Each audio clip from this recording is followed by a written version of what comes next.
गया खरी हो हमर यार बनावा तो एक बेर बात कर लगे हो गया खरी हो हमर यार बनावा तो एक बेर बात कर लगे हो गे सोना यारवा हो भरती पटनवा में आके मुलाकात कर लेगे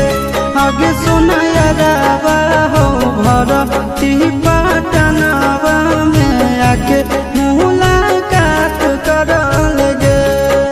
आगे चली जाइबौ छोड़ी के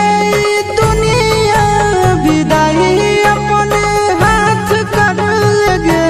आगे सुना यारवा हो भरती पटनवा में आके मुलाकात कर लेगे आगे सुना यारवा हो भरती पटनवा में आके मुलाकात कर लेगे।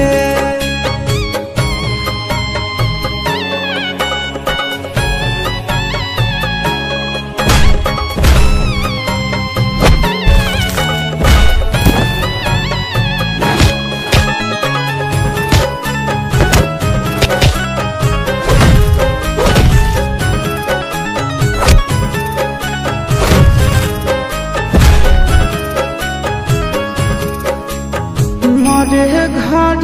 पनिया पिलाई दी है जान गे कफन ओढ़ाई दी है टूटत ही जब प्राण गे मरे घर पनिया पिलाई दी है जान गे कफन ओढ़ाई दी है टूटत ही जब प्राण गे हमारा से तोरा